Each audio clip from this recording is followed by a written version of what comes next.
9장 31절 한 절만 같이 보시겠습니다. 사도행전 9장 31절 함께 읽겠습니다. 그리하여 온 유대와 갈릴리와 사마리아 교회가 평안히 든든히 서가고 주를 경외함과 성령의 위로로 진행하여 수가 더 많아지니라. 아멘. 폭풍이 무섭게 몰아치던 캄캄한 밤이었습니다. 어둠 속에서 천둥 번개가 얼마나 요란하게 치는지 다들 무서워서 한 발짝도 집 밖으로 나오지 못하는, 그래서 집안에서 컴컴한 어둠 속에서 두려워 떠는 그 밤이었습니다. 그 밤이 지나고 아이가 아빠에게 질문합니다. 아빠, 어제 그 캄캄하고 어두운 무서운 밤에 하나님은 대체 어디서 뭘 하셨을까? 그러자 아빠가 대답합니다. 하나님은 새벽을 만들고 계셨지. 우리의 절망 속에서도 하나님은 여전히 일하고 계십니다. 봄을 이길 수 있는 겨울이 없고 또 빛을 이길 수 있는 어둠이 없듯이 아무리 캄캄하고 어두운 현실 속에 있어도 빛이신 예수님이 우리의 삶 속에 임하시면 곧 그 어둠은 물러가고 빛으로 가득한 삶을 살게 하십니다. 우리 민족 역사 속에도 깊고 어두운 때가 있었습니다. 1905년 을사늑약을 체결하고 1906년 전국 각지에서 의병들이 들불처럼 일어났지만 일제의 총칼에 의해서 제압을 당하고 1907년에 군대가 해산되고 고종이 폐위를 당하고 조선 왕조는 서서히 막을 내려가고 있을 때였습니다. 게다가 온 나라는 흉년이 들어서 기근으로 먹을 것이 없어서 백성들이 굶주려 가고 있었고 전염병으로 인해서 많은 사람들이 죽어가고 있었던 때입니다. 탐관오리들은 착취와 수탈을 멈추지 않았고 그래서 백성들의 삶은 너무 황폐하여서 도저히 살 수가 없다, 어떻게 살아가느냐 탄식하고 절망하던 그런 때였습니다. 그러한 때 함경남도 원산에서 남감리회 소속 화이트 선교사와 캐나다 장로회 소속 스크랜턴 선교사, 그리고 캐나다 선교회 소속 맥컬리 선교사 세 분의 선교사님이 대한민국을 위해서 또 이 땅에 있는 선교사들을 위해서 대한민국이 다시 부흥하기를 기대하며 주님 앞에 엎드려서 기도를 시작을 합니다. 그 기도가 조금씩 전달되어지고 또 전달되어져서 1907년 1월 6일 저녁 평양 장대현 교회에서 사경회가 열려졌고 그곳에 강력한 성령의 임재가 나타났고 그래서 회개와 눈물의 역사가 들불처럼 일어나기 시작합니다. 그래서 성령의 불길이 평양 전역으로 그리고 대한민국 전역으로 확산되어져 갔고 그래서 놀라운 부흥의 역사가 이 땅에 임했던 것이 평양 대부흥 운동의 시작이었습니다. 우리는 캄캄한 어둠의 때에 다시 한번 부흥을 위해서 기도해야 하겠습니다.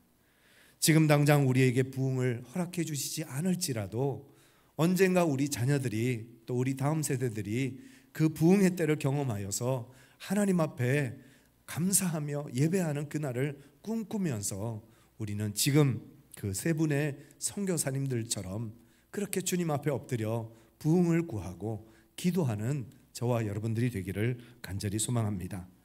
모두가 안 된다, 모두가 불가능하다, 이제는 축소지향적인 사회를 준비해야 된다 라고 부정적이고 비관적인 이야기를 할 때이지만 그럼에도 불구하고 이 캄캄한 어둠 속에서 하나님이 빛을 비춰주시면 이 어둠이 물러갑니다. 이 어둠이 떠나갈 것입니다. 믿는 믿음을 가지고 주님 앞에 기도하는 그 세 명의 선교사님처럼 우리도 주님 앞에 엎드려 기도하는 주의 종들이 될 수 있기를 간절히 소망합니다.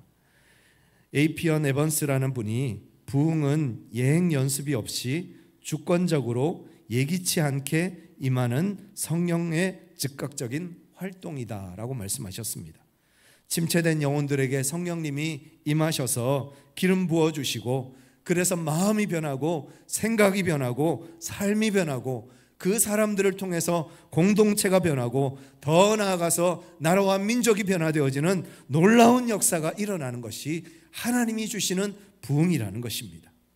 오 하나님, 진노 중에라도 긍휼을 잊지 마옵소서 기도했던 하박국 선지자의 그 탄식 어린 기도를 통하여서 이스라엘을 다시 회복시키시고 70년 동안 바벨론 포로 생활을 했던 그 이스라엘 백성들이 다시 부흥의 때를 경험하게 되었던 것처럼 우리 또한 주님 앞에 기도하는 우리 모두가 되기를 간절히 축원합니다.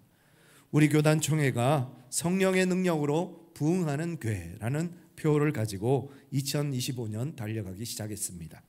우리 교단에 있는 모든 교회가 같은 표를 가지고 함께 달려갈 때 우리 교회도 같은 표를 가지고 올 한 해 하나님 이 땅에 우리에게 다시 부흥을 허락하여 주시옵소서. 모두가 안 된다 하는 이때에 다시 부흥을 허락하여 주셔서 하나님의 살아계심을 경험하게 하시고 그 하나님의 은혜를 목도하는 주인공 되어지는 우리 모두가 되게 하여 주시옵소서.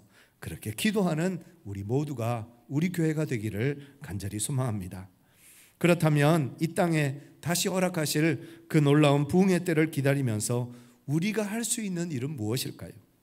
오늘 본문은 하나님이 허락하신 부흥으로 인해서 교회가 평안하고 든든히 서갔으며 주를 경외함과 성령의 위로로 진행하여 갔다 했습니다.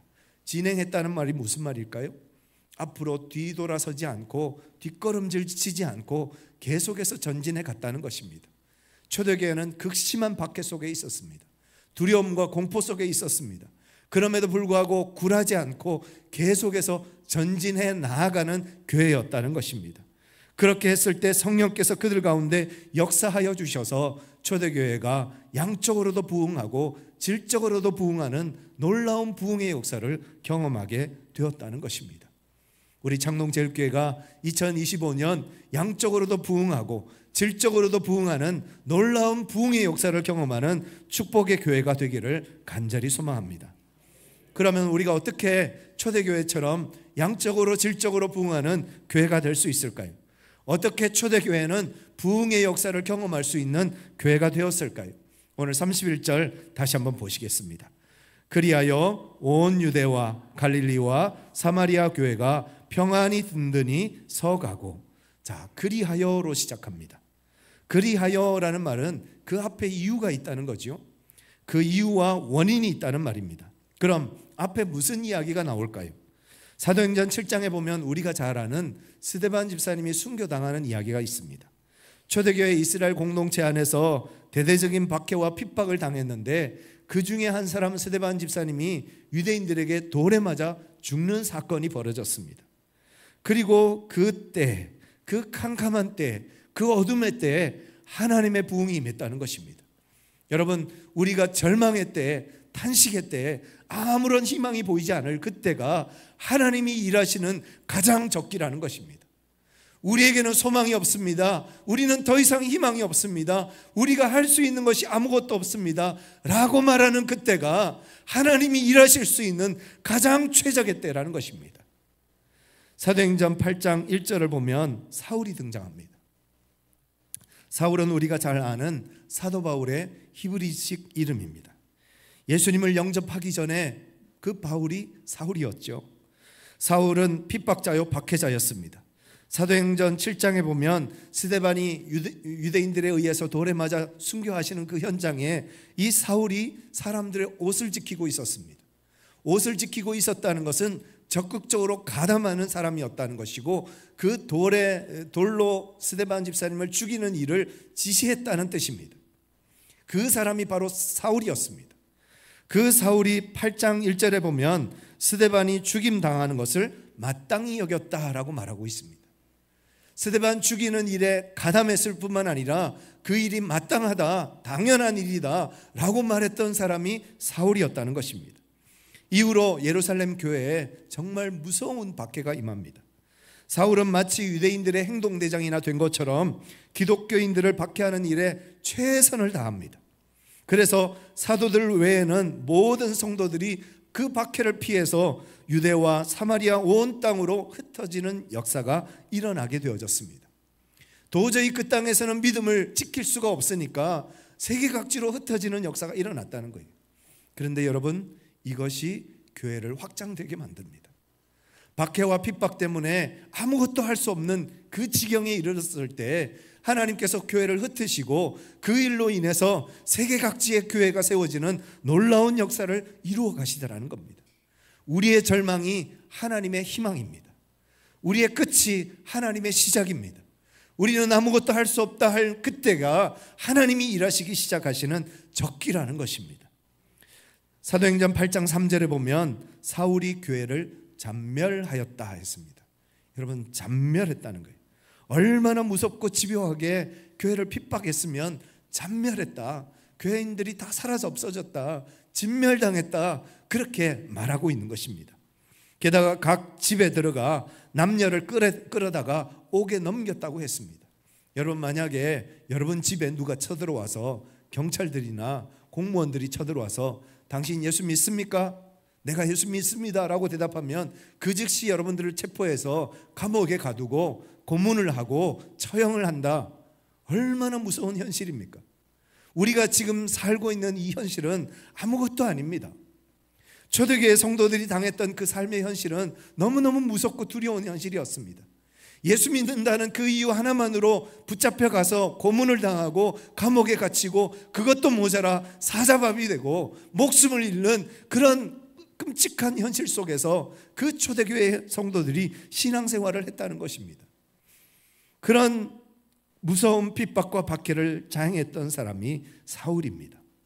9장 1절에 보면 사울이 위협과 살기가 등등하여 대제사장을 찾아갑니다.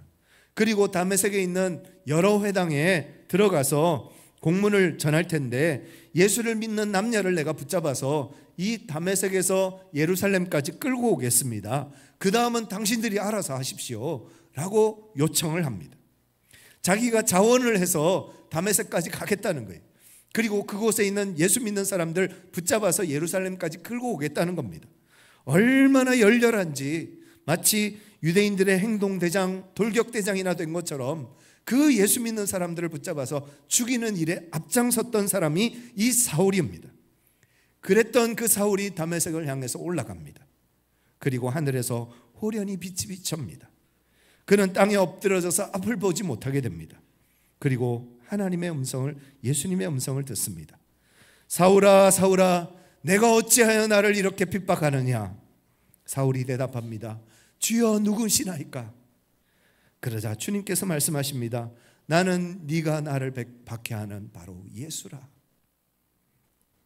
그 말을 듣고 사울은 그 자리에서 꼬꾸라져서 예수님을 믿는 하나님의 사람이 되어지고 복음을 전하는 증인의 삶을 살게 되어집니다. 그렇게 변화된 사울이 다메섹에 가서 예수 그리스도를 전합니다. 예수를 그리스도라 전하는 복음을 전하게 되어졌습니다.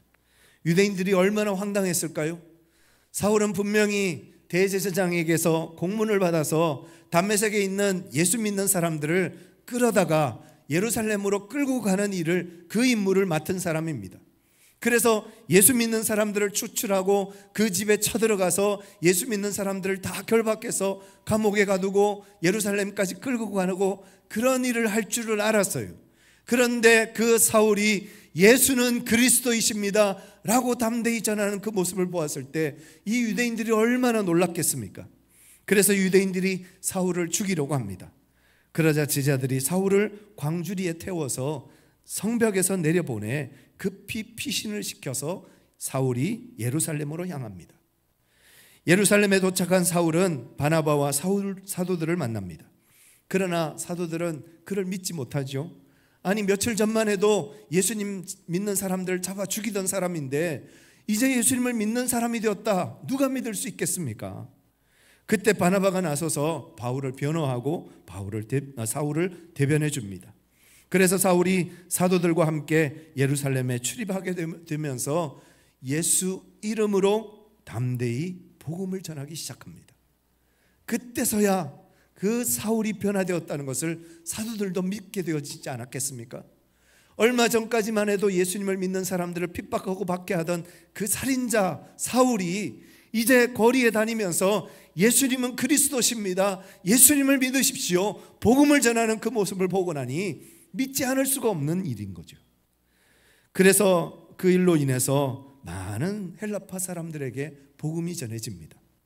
그러나 그 일로 인해서 헬라파 유대인들이 사울을 또 죽이려고 합니다. 그러자 형제들이 사울을 가이사랴로 데리고 가고 그리고 길리기아 다소 고향으로 사울을 돌려보냅니다. 그리고 오늘 본문 말씀 사도행전 9장 31절이 펼쳐지고 있습니다. 결국 무슨 사건이 있었습니까? 두 가지죠. 첫 번째로는 핍박자요 박해자였던 사울이 예수님을 만나 복음의 증인되는 사건이었습니다. 절대로 변할 수 없는 사람이 어저께까지만 해도 예수님을 믿는 사람들을 핍박하고 박해하던 사람이 어떻게 예수님을 전하는 증인의 삶을 살 수 있습니까? 사람은 그렇게 쉽게 변하지 않습니다. 어떻게 핍박자요 살인자요 박해자였던 그 사울이 며칠 만에 이렇게 변화되어져서 복음을 전하고 예수가 그리스도입니다, 담대히 복음의 증인의 삶을 살 수 있게 되었느냐는 겁니다. 어떻게요?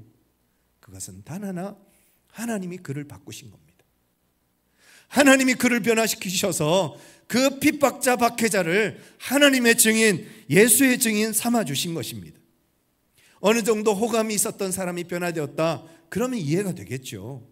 어느 정도 성경 공부를 한 사람이 그래서 예수님을 알게 되고 예수님을 믿게 되었다, 그러면 어느 정도 납득이 됩니다. 그러나 예수님 믿는 사람들을 핍박하고 박해하던 사람이 어느 날 갑자기 예수님을 전하는 증인이 되었다, 이건 있을 수가 없는 일입니다. 단 하나, 하나님께서 그를 변화시켜 주신 겁니다. 하나님이 그를 만나 주신 겁니다.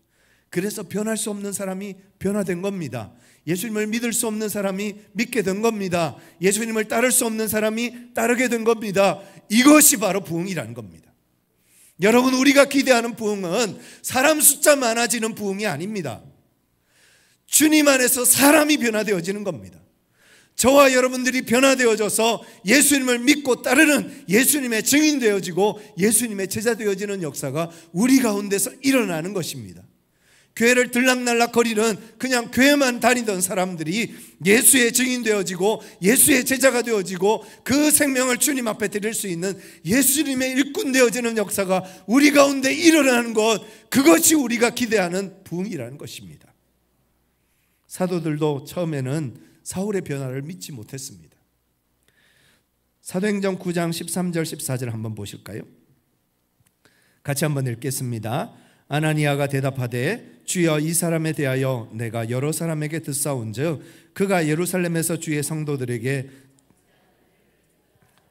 여기서도 주의 이름을 부르는 모든 사람을 결박할 권한을 대제사장들에게서 받았나이다.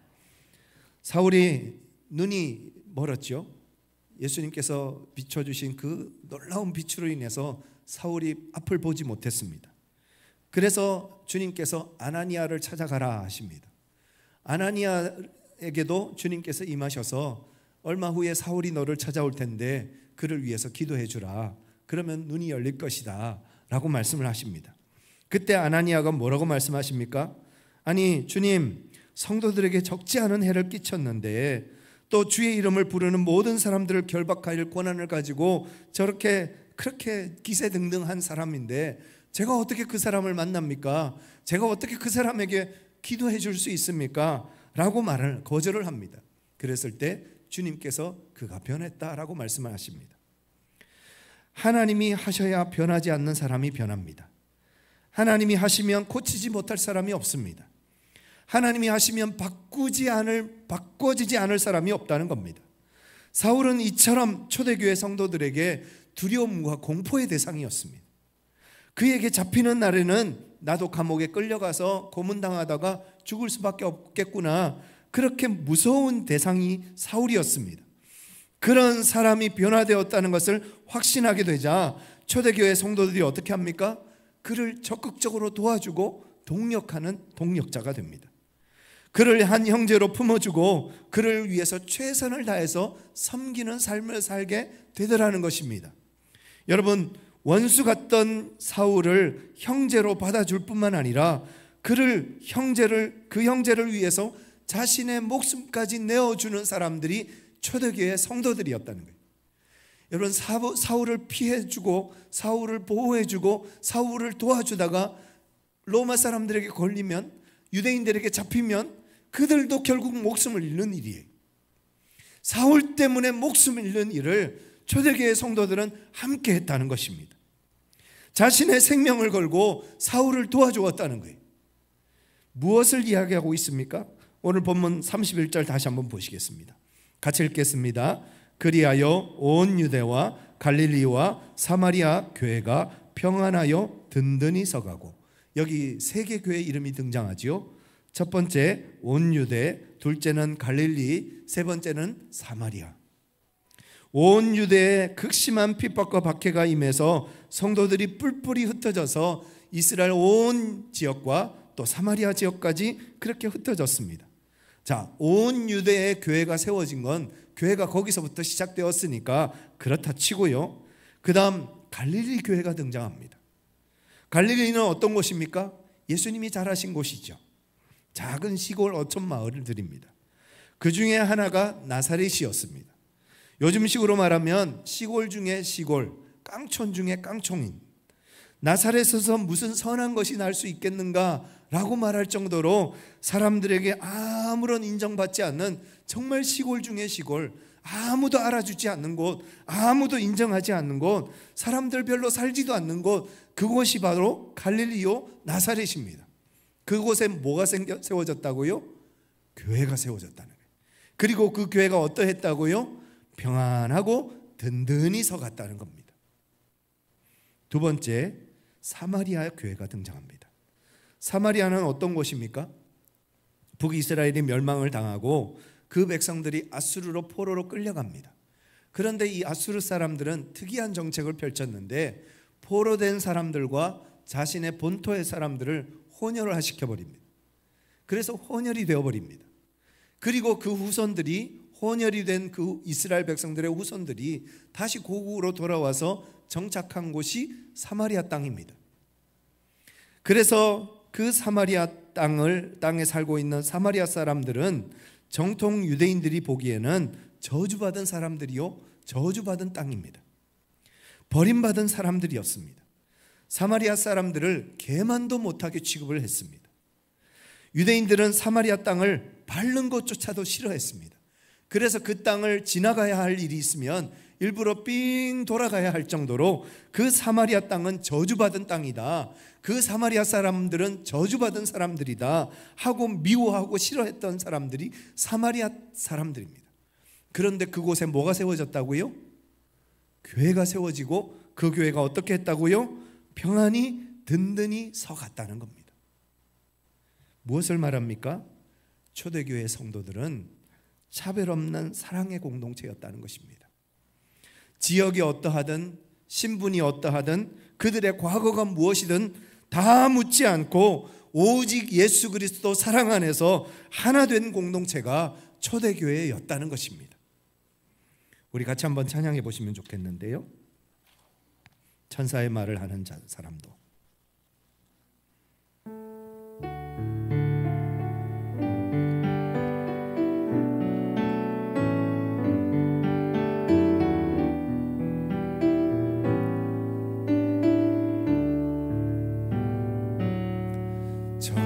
천사의 말을 하는 사람도 사랑 없으면 소용이 없고 심오한 진리 깨달은 자도 울리는 징과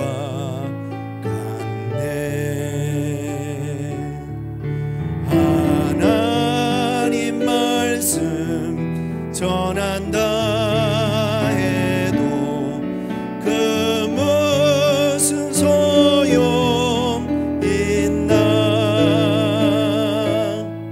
사랑 없으면 소용이 없고 아무것도 아닙니다. 사랑 없으면 뭐라고요? 아무것도 아니라는 거예요. 사랑 없으면 아무것도 아닙니다. 부흥하는 교회는 사랑으로 하나 된 교회였습니다. 예언하는 능력이 있고 모든 비밀을 알고 모든 지식을 알고 산을 옮길 만한 믿음이 있어도 사랑 없으면 아무것도 아니라는 거예요. 사랑 없으면 아무것도 아니에요. 교회가 아무리 크고 화려한 건물을 가지고 있어도 사랑 없으면 그 교회 아무것도 아니에요. 교인들이 아무리 많이 모여도 그 교인들 안에 사랑이 없으면 그 교회는 아무것도 아니라는 거예요. 아무리 유명한 사람, 인기 있는 사람 많이 모여도, 아무리 대단한 사람 많이 모여도 그 교회에 사랑 없으면 아무것도 아니에요. 아무것도 아닌 거예요. 사랑이 없는 교회는 하나님에게 아무 유익이 없다 했습니다. 아무 유익이 없다는 말은 무슨 말입니까? 하나님하고 상관없는 교회라는 겁니다. 사랑 없는 사람은 아무것도 아니라는 겁니다. 사랑이 없는 교회는 하나님의 교회가 아닙니다. 초대교회 성도들은 원수 같은 사울도 사랑했습니다. 원수 같은 사마리아 사람들도 사랑했습니다. 그리고 그곳에 교회를 세웠다는 거예요. 그리고 그 교회가 든든히 서갈 수 있도록 지원하고 기도하고 도와주었다는 겁니다. 그게 초대교회였다는 거예요. 그래서 부흥이 임했다는 거예요. 그 사랑이 넘치는 교회에 부흥이 임할 수밖에 없었던 거죠. 부흥하는 교회는 사랑이 많은 교회였습니다. 우리는 어떻습니까? 우리는 옆에 있는 형제자매들 정말 사랑하고 있습니까? 같이 신앙생활하는 성도들 사랑하고 있습니까? 오로지 내 식구, 내 가족, 내 형제만 사랑하지는 않습니까? 내가 좋아하는 사람만 사랑하고 내 마음에 맞는 사람만 사랑하고 나하고 수준 맞는 사람들만 사랑하고 그게 진짜 사랑일까요? 마태복음 5장 46절부터 같이 읽겠습니다. 같이 읽겠습니다. 너희가 너희를 사랑하는 자를 사랑하면 무슨 상이 있으리요? 세리도 이같이 아니하느냐? 또 너희가 너희 형제에게만 무난하면 남보다 더하는 것이 무엇이냐? 이방인도 이같이 아니하느냐? 그러므로 하늘에 계신 너희 아버지의 온전하심과 같이 너희도 온전하라. 내가 사랑하고 싶은 사람만 사랑하고 내 마음에 드는 사람만 사랑하고 저 사람은 사랑받을 만하네, 내 기준에 맞는 사람만 사랑하면 그건 아무것도 아니라는 거예요. 세리도 그렇게 한다는 거예요. 세리가 어떤 사람입니까? 그 시대에 나쁜 놈 중에 나쁜 놈의 대명사예요. 자기 나라를 팔아먹고 자기 민족의 고열을 뽑아먹는 그런 정말 파렴치한 정말 죄인 중에 죄인이 세리입니다. 그 세리도 자기 형제는 사랑한다는 거예요. 이방인은 어떤 사람입니까? 지옥불에 불이 타고 있는데 그 불에 불쏘시개가 필요해서 하나님이 이방인들을 만들었다. 유대인들은 그렇게 말합니다. 지옥불의 불쏘시개만큼 이 땅에 필요 없는 존재, 가치 없는 존재, 아무것도 아닌 그 존재가 이방인이에요. 그런데 그 이방인들도 자기 형제, 자기 식구는 사랑한다는데요. 그 말씀은 무슨 말씀입니까? 자기 형제는 사랑하고 자기 좋아하는 사람만 사랑하는데 너희들은 어떻게 하겠느냐라고 물으시는 겁니다. 하늘에 계신 너희 아버지의 온전하심과 같이 너희도 온전하라. 하나님이 우리를 위해서 하나밖에 없는 독생자 예수 그리스도를 주셨습니다. 그냥 말로만 주신 게 아니라 예수님이 우리를 위해서 피 흘려 죽으셨어요. 그렇게 예수님이 나를 위해서 피 흘려 죽으셨는데, 우리를 위해서 피 흘려 죽으셨는데, 그 형제를, 그 자매를, 그 이웃을 위해서 피 흘려 죽으셨는데 너희들은 어떻게 하겠느냐라고 우리에게 물으시는 것입니다. 하나님이 우리를 온전히 사랑해 주신 것처럼 우리도 온전히 사랑하라고 말씀하십니다. 그럼 우리 교회가 사랑으로 충만한 교회가 되려면 어떻게 해야 될까요? 먼저 우리 안에 예수님의 십자가 사랑이 충만해져야 합니다. 구주를 생각만 해도 내 마음이 좋거든. 주 얼굴 배울 때야 얼마나 좋으랴. 여러분, 예수님 생각하시면서 울어보신 적이 언제십니까? 예수님의 십자가 묵상하면서 나도 모르게 내 눈에서 눈물이 흘러본 적이 언제십니까? 예수님을 마음에 모시고 생각하면서 내 마음이 너무너무 뭉클해서 내 마음이 너무너무 감동이 찾아와서 견딜 수 없는 기쁨과 감사함으로 충만해서 그렇게 하나님 앞에 찬양하고 그렇게 하나님 앞에 예배해 보신 적이 언제시냐는 거예요. 왜 그런 감동이 우리에게서 사라졌을까요? 왜 우리의 눈에서 눈물이 말라버렸을까요? 왜 우리의 찬양이 정말 전심의 찬양, 기쁨의 찬양이 되지 못할까요? 왜 그럴까요? 우리의 영혼이 죽어 있는 것 아닐까요? 우리의 영혼이 병들어 버린 것 아닐까요?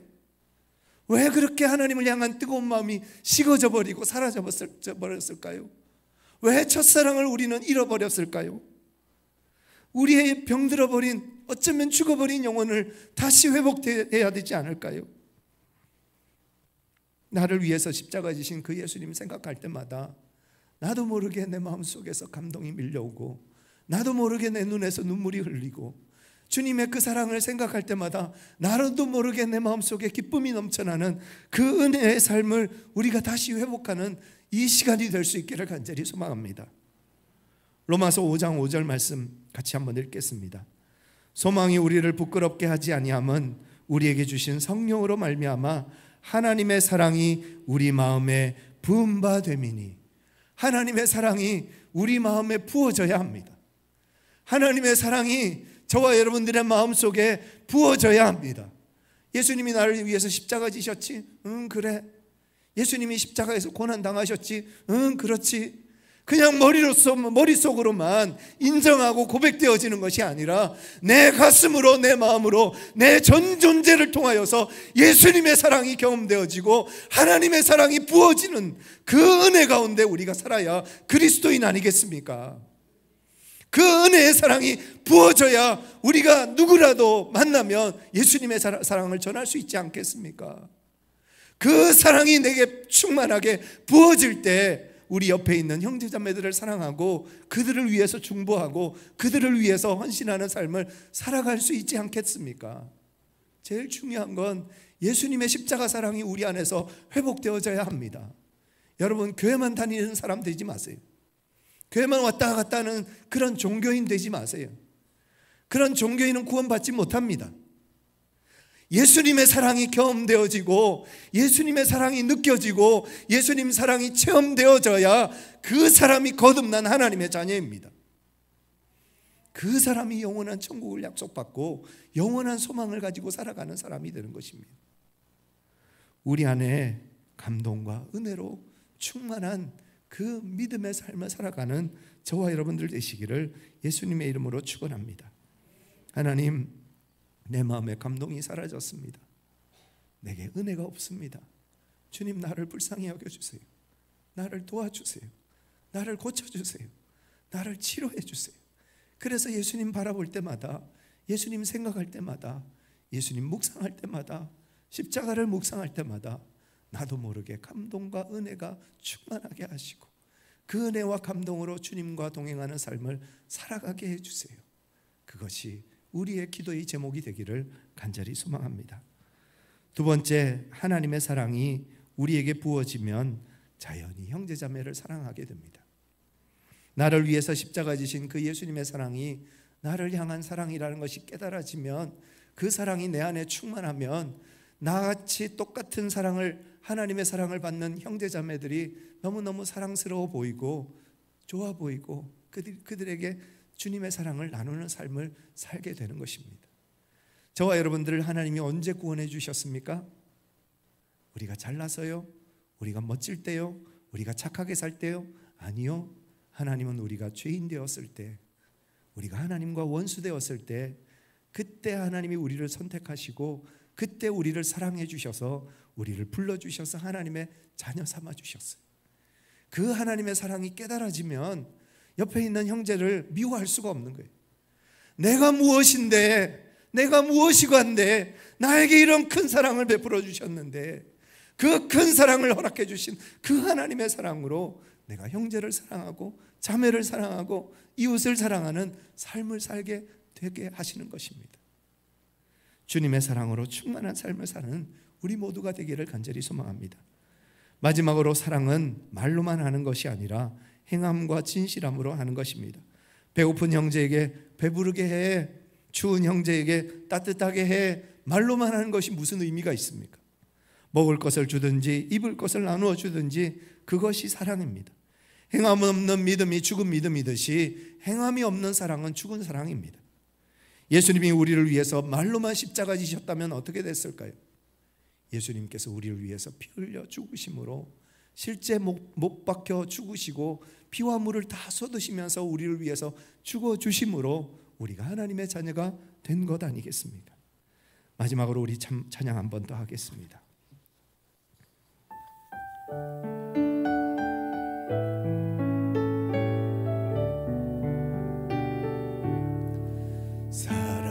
사랑은 언제나 오래 참고 사랑은 언제나 온유하며 사랑은 시기하지 않으며 자랑도 교만도 아니하며 사랑은 무례히 행치 않고 자기의 유익을 굳지 않고 사랑은 성내지 아니하며 진리와 함께 기뻐하네. 사랑은 모든 것 감싸주고 바라고 믿고 참아내며 사랑은 영원토록 변함없네. 믿음과 소망과 사랑은 이 세상 끝까지 영원하며 믿음과 소망과 사랑 중에 그 중에 제일은 사랑이라. 그 중에 제일은 사랑이라. 사랑이 충만한 교회가 성령이 충만한 교회입니다. 성령이 충만한 교회가 부흥하는 교회입니다. 하나님, 우리 창동제일교회가 사랑이 충만한 교회 되게 하여 주옵소서. 우리 함께 기도하시겠습니다. 이 시간 같이 기도하실 때 하나님, 아무것도 아닌 죄인된 저희들을 십자가 사랑으로 사랑해 주심을 감사합니다. 그 예수님의 십자가 사랑이 깨달아지게 하시고 경험되어지게 하시고 체험되어지는 저희들 되게 하여 주옵소서. 그 예수님의 십자가 사랑으로 형제와 자매를 사랑하게 하시고 이웃을 사랑하는 저희들 되게 하여 주옵소서. 함께 기도하시겠습니다. 사랑과 은혜가 충만하신 아버지 하나님, 오늘도 주님의 말씀 앞에 우리가 서게 하심을 감사합니다. 아무것도 아니지만 죄악 가운데 버려졌던 존재들이지만 하나님과 원수되었던 그런 관계였지만 예수님께서 우리를 사랑하심으로 하나님의 자녀 삼아주시고 예수님께서 우리를 위하여 피 흘려 죽으심으로 하나님의 자녀 되게 하시고 예수님의 그 십자가의 은혜로 구원받아 영원한 천국 소망 가지고 살아가게 하심을 감사합니다. 존귀하신 아버지 하나님, 거룩하신 하나님, 그 하나님의 사랑에 충만하여서 그 하나님의 사랑에 겨워서 감사함과 기쁨으로 나아가는 우리의 삶이 되게 하시고 우리의 걸음이 되어질 수 있도록 주님 인도하시고 그 사랑으로 하나 되어지는 공동체, 그 사랑으로 하나 되어지는 교회가 되게 하여 주옵소서. 사랑으로 충만한 교회가 주님 되게 하여 주옵소서. 존귀하신 아버지 하나님, 우리가 죄인 되었을 때 하나님과 원수되었을 때 하나님께서 우리를 찾아와 주시고 우리를 만나 주시고 우리를 거룩한 하나님의 자녀 삼아 주심을 감사합니다. 하나님, 그 은혜를 가슴에 간직하고 예수님의 십자가 사랑을 마음에 품고 주님과 동행하는 삶을 살아가는 저희 모두가 되게 하여 주옵소서. 하나님께서 우리에게 선물로 주신 좋은 믿음의 형제자매들이 우리에게 있음을 감사합니다. 우리 믿음의 형제자매들을 더 사랑하게 하시고 더 이해하게 하시고 더 품어가는 우리 창동제일교회가 되게 하여 주옵소서. 그 사랑으로 부흥하는 교회 되게 하시고 그 사랑으로 하나 되어지는 복되고 아름다운 교회가 될 수 있도록 주님 역사하여 주시옵소서. 우리 주 예수 그리스도의 이름으로 간절히 기도드리옵나이다. 아멘. 다 같이 일어나셔서 함께 찬양하시겠습니다.